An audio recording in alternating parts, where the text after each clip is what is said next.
She helped a shivering man into the shelter, not knowing he was a billionaire, escaping his own wedding. I do not have time to explain. I cannot call the police. They are already looking for me. But I did not do anything wrong. You are shivering in the snow and talking about justice? Get inside. If you are a bad man, I will be the first to know. The wind roared like an angry beast outside the shelter's old wooden door, battering the building with icy gusts. Snow blew sideways in thick curtains, swallowing the town in white. Sarah pressed her hand against the glass pane, squinting through the frost as she checked the street one last time before locking up for the night. It was Christmas Eve, but for her, it felt like any other cold, lonely night. At 32, Sarah looked older than her years. Life had not been gentle. The faint scar near her right eye, the guarded way she spoke, and the habit of checking twice before saying anything personal all pointed to a past filled with regret and betrayal.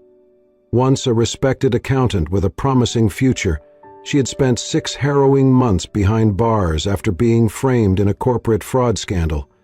She had lost everything, her career, her friends, her reputation, but not her conscience.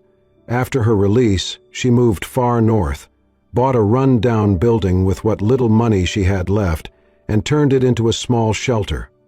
She called it the Haven, a place for those the world had forgotten. Tonight, only 4 residents were inside, 2 men sleeping on cots in the common room, 1 elderly woman reading by candlelight, and a teenage girl wrapped in a quilt, watching the snow fall through the cracked window. Sarah had just turned off the hallway light when a violent knock rattled the front door. She paused, heart racing, then grabbed the iron poker from beside the fireplace and stepped cautiously toward the entrance. When she opened it, a blast of cold slammed into her, nearly knocking the breath from her lungs. There, hunched and shivering on the threshold, stood a young man.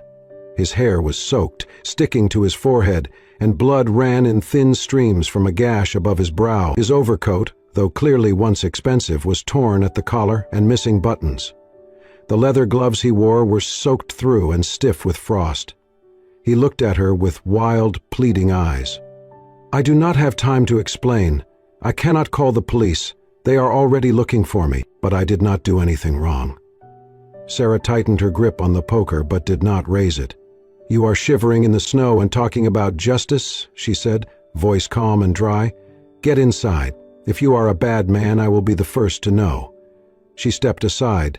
He hesitated only a moment before stumbling in, nearly collapsing onto the floor. She shut the door firmly behind him and locked it. "Sit," she ordered, guiding him toward a bench by the fireplace. "You are bleeding. Do not move." He did not argue. She wrapped him in a blanket and handed him a mug of hot tea, then went to grab the first aid kit. When she returned, he was already trying to unbutton his coat, fingers trembling too much to manage. "Let me," she said, kneeling beside him. The coat peeled back, revealing a designer's suit torn at the sleeve. Beneath the shirt she glimpsed a vest soaked with snow and blood. His shoes, polished leather, were scuffed but clearly handcrafted. She cleaned the wound on his forehead and applied a small bandage. As she worked, she said, "Name?" He hesitated, then, almost like he was deciding to trust her, said, "Thomas. Thomas Whitaker." Sarah's hands paused for a moment, mid-movement. That name.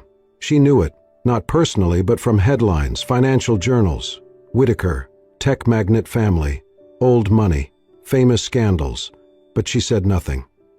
"Well, Thomas Whitaker, you are lucky I still leave my porch light on. You need rest, no questions tonight. You can stay in the back room, no locks on the door, and I keep a bat by mine." He gave a faint laugh, more from disbelief than humor. "Thank you," she nodded once, standing. "Dry clothes are in the hallway closet. I will bring you some food." As she walked away, she glanced back. He sat still, staring into the fire with a look she had seen before, on her own face in the mirror years ago. A man who had been betrayed, who was still bleeding somewhere no bandage could reach.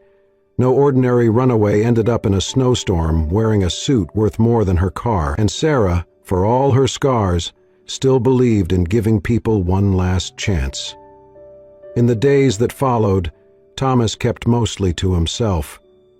He stayed in the small back room Sarah had set up for him, emerged only when meals were served, and never lingered after the dishes were cleared. He walked with his shoulders slightly hunched, as if trying to shrink into the background, and he always sat with his back to a wall. Sarah noticed he scanned the room often, eyes flicking to windows, doors, and unfamiliar faces, like someone trained to expect danger. He spoke politely, with a calm tone that made others trust him, but he never said more than necessary. No unnecessary details, no personal stories, just simple thank yous and helpful observations. Still, there was something undeniably human underneath the quiet exterior. After breakfast one morning, Sarah found him on a ladder in the hallway, fixing a flickering light bulb that had annoyed her for weeks. Another day, he spent 2 hours quietly repairing the leaking faucet in the kitchen. When the shelter's old generator stuttered during a cold snap, he had it running again within 30 minutes. The residents started to warm to him. He never looked down on anyone, never acted like he was above them. He helped fold laundry without being asked, offered extra food to the older guests, and once gave his coat to a new arrival who was soaked and freezing. But Sarah saw more than kindness. She saw the way he examined the generator's manual like he had written similar ones, the way he talked about wiring and circuitry with terms most people would never use, the way he glanced at her laptop screen one evening and muttered, "That budget spreadsheet needs a formula correction in column F, totals off by 6 cents. He was not just well-educated, he was precise, experienced, and it only made his silence about the past louder. One night, after everyone had gone to bed, Sarah sat at the desk in her office, sorting through donation receipts. The shelter's finances were always on the edge of survival. Her hands were cold from the failing radiator, and the candles flickered against the walls. She considered calling it a night when she heard something. A voice. Not hers. Not anyone in the hallway. "Nicole, you said it would be clean." "Alan, you lied. Don't pretend you did this for me." It was coming from Tomas's room. Sarah stood, heart beating fast. The voice was not loud, but it carried the weight of something deep and broken. She walked down the hallway, paused outside his door, and listened. "I trusted you both. Everything gone." His voice cracked, ragged from sleep but thick with pain. He was dreaming, but this was not just any dream. This was memory, leaking out from the walls he had built. She knocked gently, then opened the door. Thomas was tangled in the blanket, sweat soaking his forehead, his face twisted in agony. "Thomas," she said softly, "you are dreaming. It is okay. Wake up." He jerked upright, gasping for breath. His eyes were wide, wild for a moment, then slowly focused on her face. "Sarah," he muttered, "sorry. You were shouting," she said, keeping her voice calm. "Names. Nicole. Alan." His hands trembled as he ran them through his hair. "Yeah, sorry, I should sleep somewhere else." "You are fine where you are," she said firmly. "Everyone has ghosts. Yours just sound a little louder than most." He looked at her, as if weighing whether to speak. "I do not mean to bring trouble," he said finally. She nodded. "I know." She did not press for more, but before leaving, she paused at the door. "Thomas, whatever you are running from, just know, you do not have to run alone forever."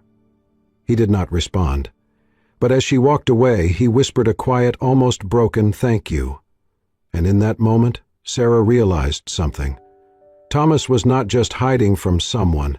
He was hiding from the version of himself that had believed in people like Nicole and Alan, and some part of him still wanted to believe in someone again. The snow had stopped by the third night, but the cold still clung to the air like a warning. Sarah sat near the fire, sorting through repair bills, her eyes heavy with exhaustion. Thomas had not left his room all day. Something about the silence unsettled her. She crossed the hall and knocked. "It's open," came his voice. He was sitting on the edge of his cot, staring at the floor. His hands were clasped, his jaw tight. "I need to tell you who I am," he said. Sarah sat opposite, waiting. My name is Thomas Whitaker. I was CEO of Whitaker Dynamics. The name landed like a weight. Everyone knew it. Tech giant, family empire. I took over after my father passed. Too young, they said. But I built it bigger, better. Then I got engaged to Nicole Harper. She runs a media startup. Everyone called us the golden couple. I believed them. He stood, began pacing. But she and Alan, my best friend and legal advisor, they were planning something.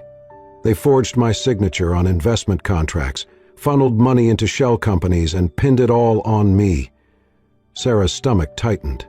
If I'd married Nicole, she would have gained legal standing over our shared assets. They timed everything, contracts, press coverage, to fall apart after the wedding, making me the scapegoat. He paused, looking at her. They even leaked fake evidence, emails, documents. Suddenly I was the villain. "Why not go to the authorities?" Sarah asked. I did, but Alan had someone inside. The same day I reached out, he knew. An internal investigation started, but the focus shifted to me, fabricated evidence. I was done if I stayed. So you ran. I had no choice. I had to disappear, figure out what they did, and find proof before they ruined me. The fire outside hissed softly as silence fell. Then Sarah spoke, her voice calm. I lost everything once too. Thomas looked at her. I was a corporate accountant. Someone stole from the company. I reported it and got framed. They used my login, twisted the numbers. I was arrested in front of everyone. Thomas said nothing, but his face darkened. I spent 6 months in prison. No trial. No one believed me. When I got out, I left everything and came here. Built this place from what little I had left. "I'm sorry," he said quietly. She shook her head. "Don't be. It made me stronger. And if I ever get the chance to pull someone else out of that darkness, I will." She stood, her voice firm. "You're not alone in this, Thomas. If you're ready to fight, I'm with you. Not out of pity, but because I know what it's like to lose everything and still want to believe in something worth saving." Thomas's expression cracked, just a little, not from pain or fear, but something closer to trust. "I don't know what comes next," he said. "Neither do I, but we'll figure it out. Together." By the end of the week, the shelter felt warmer, not just from the patched-up heating system Thomas had worked on, but from the unspoken shift between him and Sarah. The raw edge in his voice had softened. The way he looked at her now held something more than guarded gratitude. It held respect. It held trust. They sat together at the kitchen table one morning, the snow outside melting under a rare glimpse of winter sunlight. Thomas stared at his untouched coffee, then glanced up at Sarah. "I need to contact someone, a lawyer I can still trust. She was my father's advisor before she left the firm. Name's Caroline Mendez. I do not know if she will even believe me now." Sarah nodded, already pulling her old laptop closer. "Let's start with that." They created a new email under a false identity, used a virtual private network, and typed a brief, coded message.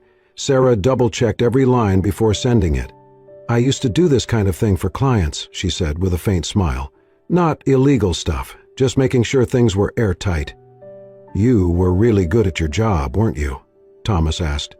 She looked at him for a moment, then nodded. "I was."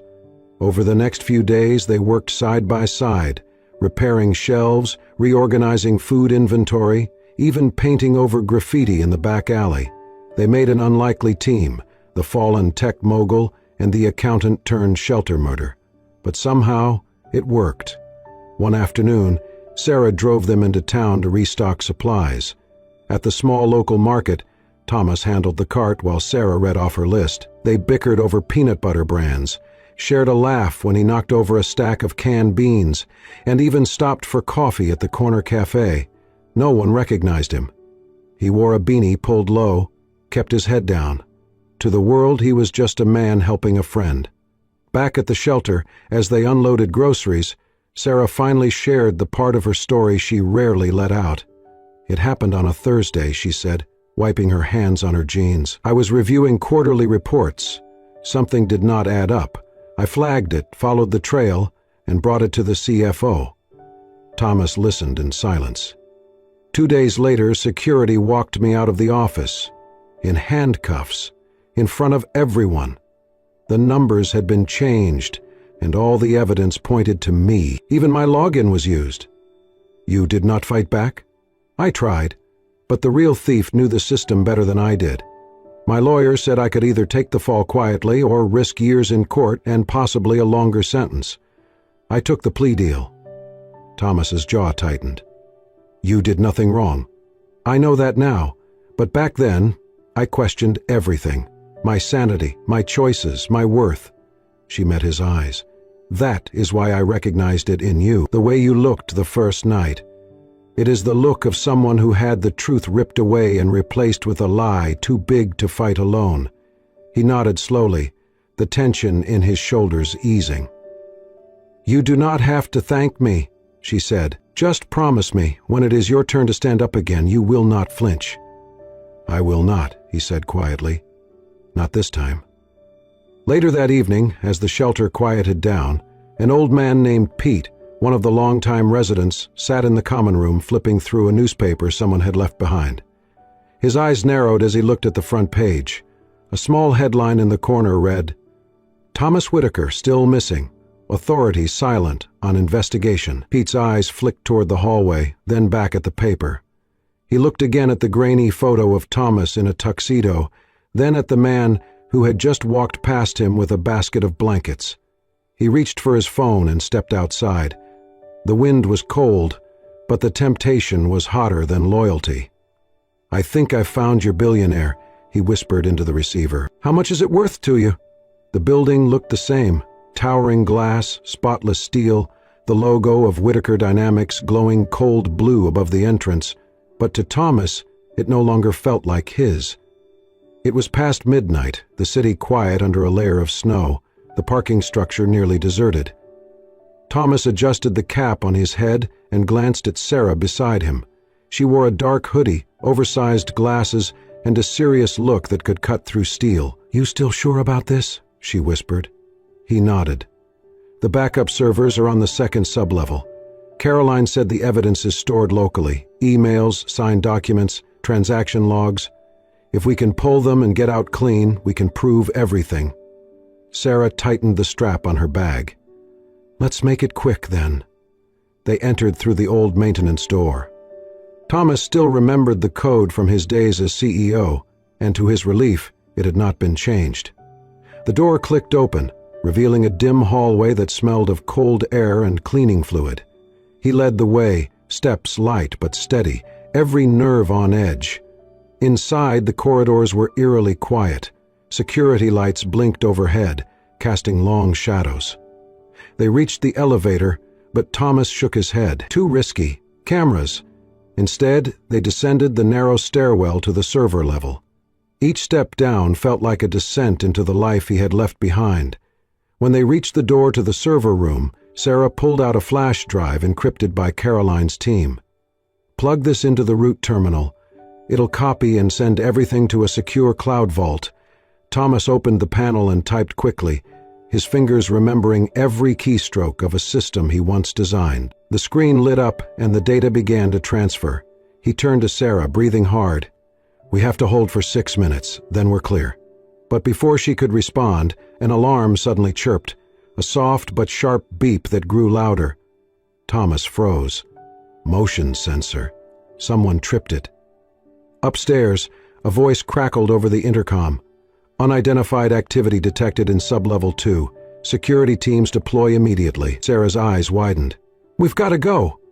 Thomas yanked the flash drive the moment the progress bar hit 100%. They bolted into the stairwell, racing upward as the distant echo of boots thundered below. They burst into the underground garage just as headlights snapped on across the lot. A black SUV turned toward them, engine roaring. This way! Thomas grabbed Sarah's hand and darted toward the far exit. The SUV accelerated, closing in fast. A security guard jumped from the passenger side, shouting. Thomas shoved open a side door and pulled Sarah through just as a shot rang out. Rubber bullets, not lethal but enough to knock them flat. The door slammed shut behind them. They ran through the alley behind the building, hearts pounding, breath visible in the freezing air. A high wall loomed ahead. "I can boost you," Sarah said, crouching. "Go!" "No, go!" "Go!" Thomas stepped onto her braced hands and leapt, grabbing the top of the wall. He pulled himself up, then reached down and hauled Sarah over, just as more footsteps echoed behind them. They dropped to the other side, stumbled into the shadows, and kept running until the city swallowed the sounds of pursuit. Minutes later, they ducked into an abandoned maintenance shed behind an old train depot. Thomas leaned against the wall, gasping for breath. Blood stained his sleeve. "You're hit," Sarah said, her voice sharp. "It's nothing," he winced. "Just grazed. Let me see." She tore open the fabric and examined the wound. A shallow cut, already clotting, but it would leave a scar. "You idiot," she muttered, wrapping his arm with a scarf. "Yeah," he breathed, smiling despite the pain. "But we got the files." She nodded, then sat beside him on the concrete floor, silence stretching between them like a held breath. "You didn't have to come," he said quietly. "You didn't have to protect me when that car came at us," she replied. They looked at each other, really looked, and in that moment, something shifted. The trust that had been building for days turned into something deeper. Something unspoken, yet undeniable. "I don't know what this is," Thomas said, his voice hoarse, "but I know I haven't felt it in a long time." Sarah reached for his hand, her fingers brushing his lightly. "Then don't run from it," she whispered. And he didn't. 2 nights after the break-in, Thomas sat in the corner of the shelter's office, staring at a silent phone. A single lamp lit the room, casting long shadows over the desk where Sarah hovered beside a laptop, checking audio settings for the 3rd time. "You really think she'll take the bait?" Sarah asked, not looking up. "She will," Thomas replied. "Nicole's too ambitious to walk away from power. She'll think I'm desperate, that I'm crawling back. And Alan? He's never far behind. She'll loop him in." Sarah nodded, adjusted the gain on the microphone, and looked over at Thomas. "We only get one shot at this." "I know." Earlier that day, Sarah had contacted an old connection, Lena Foster, a fiercely independent investigative journalist with a reputation for taking down corporate giants. Lena had agreed to meet under one condition: proof. Real proof. So, Sarah and Thomas gave her a plan. Now, in the quiet of the office, Thomas took a deep breath and dialed Nicole's number on a burner phone. Sarah hit record. The phone rang once, twice. Then Nicole answered, her voice smooth and calm as silk. "Thomas?" He let out a shaky sigh.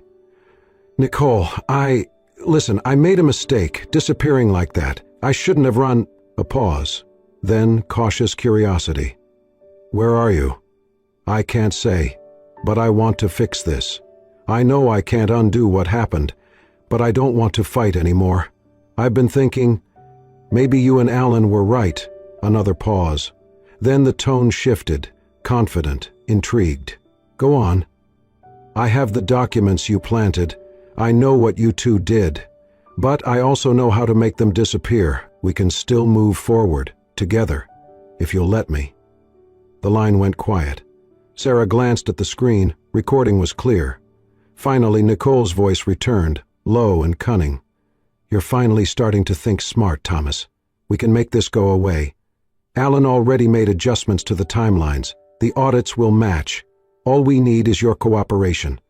"I want back in," Thomas said. "Tell Alan I'll play along. I'll even make a statement, say it was all a misunderstanding, that I panicked." Sarah clenched her fists under the desk.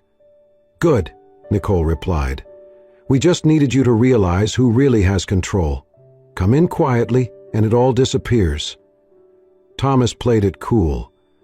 "I'll need a few days to get everything in place." "No problem," Nicole said sweetly. "Just don't vanish again."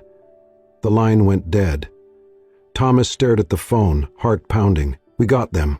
Sarah was already copying the file to a flash drive, her hands steady. "Every word. It's all there." An hour later, Lena Foster sat across from them in the shelter's tiny dining room, headphones on, expression growing darker by the second as she listened to the recording.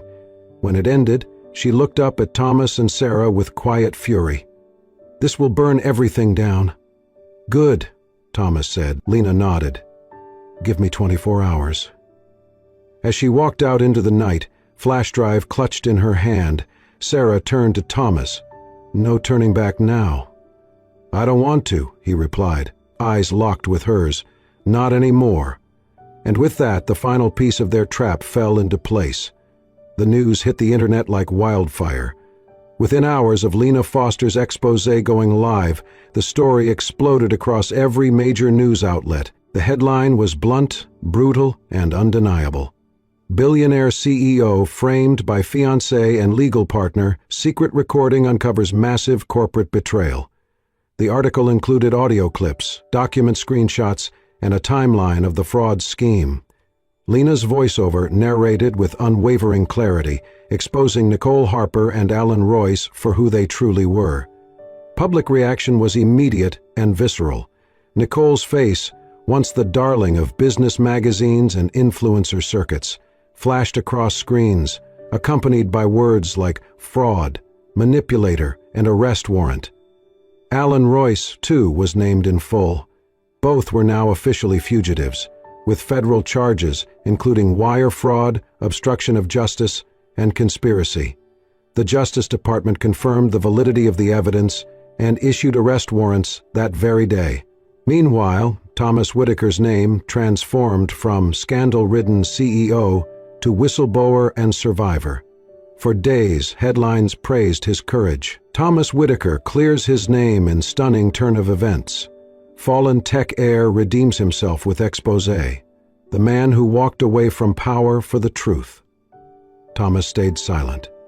He read the articles, watched the interviews, listened to legal experts dissect the layers of betrayal. But through it all, he stayed inside the shelter, next to the woman who had saved his life, when the world had turned its back on him. Then the press came knocking. Caroline Mendez, his trusted lawyer, arranged a formal press conference, a way to clear the air directly, publicly. She invited Sarah, gently urging her to attend. Thomas asked her himself the night before. They stood outside under a cold sky, stars barely visible above the city's glow. "You should be there," he said softly. "You were there when no one else was." Sarah shook her head slowly. "I was also there when cameras twisted the truth and turned me into a villain. I'm done with the spotlight, Thomas. I don't need the world to know who I am. I just want to live a life that's real." He looked at her for a long time, then nodded. "I understand." The next day he stood at the podium alone, flashes going off like lightning storms around him. His voice, clear and steady, recounted the timeline of deceit, betrayal, and escape. He answered questions. He thanked the journalists who stayed true to integrity. But when asked if he would return to his position at Whitaker Dynamics, his answer stunned the room. "No," he said, "I won't be returning to the company." Gasps, murmurs, frantic typing. "I've learned that power, no matter how well earned, means nothing without people you can truly trust.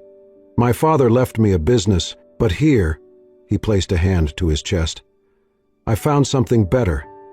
Purpose, real connections, a chance to do something that helps people on the ground." The shelter didn't make the headlines, but it became the place Thomas returned to that evening. No security detail, no limo, just him, a duffel bag, and a quiet determination. Sarah was in the kitchen when he walked in.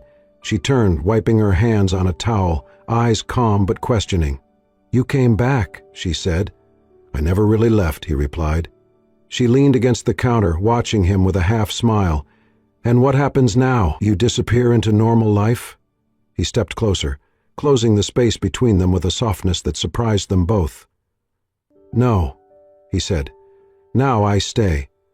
Not because I'm running, not because I owe anyone anything, but because I want to be here. With you?" Sarah's breath caught, just slightly. "Thomas, I fell in love with you, Sarah. Somewhere between fixing pipes and dodging bullets, I saw you, and I couldn't look away." Her eyes searched his face, her voice barely above a whisper. "This isn't exactly a fairy tale." He smiled. No, but it's real. And as she stepped into his arms, laying her head against his chest, she realized that maybe, just maybe, this was better than any fairy tale, because it had been earned, through truth, through fire, through choosing each other when the world had given them every reason not to, and in that small, quiet shelter, built on second chances and stubborn hope, love didn't need a spotlight to shine. It just needed two people brave enough to hold on. The scent of cinnamon and baked bread filled the air as laughter echoed through the old community center. Twinkling lights lined the windows, casting a golden glow over the long rows of tables, each one set with care. Laughter rang from children chasing each other around stacks of chairs, and the soft hum of music played beneath the joyous chaos. Outside, snow fell in soft flakes, blanketing the streets in silence, but inside, warmth reigned. Sarah stood near the makeshift buffet, helping a young boy scoop mashed potatoes onto his plate. She wore a deep green sweater and a silver pendant shaped like a star, simple, beautiful, and unmistakably her. A year had passed since the stormy night Thomas stumbled into her shelter, bleeding and broken. Since then, everything had changed, and yet, somehow, everything had come full circle. She was now the chief financial officer of the Haven Project, a nonprofit founded by Thomas after stepping away from Whitaker Dynamics. Together, they had expanded from one shelter to 6, scattered across the state, each one modeled after the values they both held dear: dignity, trust, and second chances. Thomas had taken to his new life with quiet joy. Gone was the man who once signed multi-million-dollar contracts in penthouse boardrooms. Now he showed up in work boots and rolled-up sleeves, handing out coats and rebuilding broken heaters. And through it all, he stayed by Sarah's side, not as a man who needed redemption, but as one who had found purpose. Tonight was their first annual Christmas celebration for the residents of all 6 shelters. More than 200 people filled the room, eating, laughing, healing. The success was visible in every smile, every grateful glance. Thomas found her near the stage where volunteers were handing out mugs of cider. "You disappeared on me," he said with a grin, slipping a hand into hers. "You were too busy winning over the entire room." "Guilty," he said. "But I have something for you." She raised an eyebrow. "Now? Now?" He led her outside, just beyond the glow of the lights, where the snow drifted quietly around them. The air was cold but not biting, peaceful. From his coat pocket, Thomas pulled out a small velvet box, not dramatic, not flashy, just honest. Sarah looked at it, her breath visible in the cold. "Thomas, it's not an engagement ring," he said gently, opening the box. Inside was a silver band, etched with delicate patterns, resembling shelter rooftops and stars. It sparkled subtly under the light from the windows. "This isn't to possess you," he said. "It's not to claim you or bind you. It's a promise." She looked up at him, her eyes soft, heart steady. "A promise that I'll stay," he continued, "that no matter what happens, good, bad, ordinary, I won't run, not from this, not from us." Her eyes welled up as she reached out and touched the ring. "You're ridiculous," she whispered. "Is that a yes?" he asked, smiling. She took the ring from the box and slid it onto her finger, then she laced her fingers with his. "I didn't need a ring to know you'd stay," she said, "but I'm glad you gave me one anyway." From inside, the sound of church bells began to ring, the shelter's old antique chime, now restored and rung by a little girl in a red scarf, who laughed with each toll. Sarah leaned into him, resting her head against his chest as the bells sang through the air. Two people the world had once cast aside now stood hand in hand, surrounded by the warmth of the life they'd built. Not perfect, not without scars, but real and lasting, and in that moment, beneath the snow and the stars and the soft chime of hope, happiness finally stayed. And so, from a snowy Christmas night to a year filled with healing, trust, and second chances, Sarah and Thomas found something neither of them expected. Love born not from fairy tales but from truth, resilience, and choosing each other every day. Because sometimes, The most powerful kind of love is the one that stays when the world walks away. If this story touched your heart, don't forget to like, share, and subscribe to Soul-Stirring Stories, where every tale is a journey of hope, healing, and the beautiful strength of the human spirit. We bring you real stories that move the soul and maybe, just maybe, change a life. Thank you for watching. See you in the next story.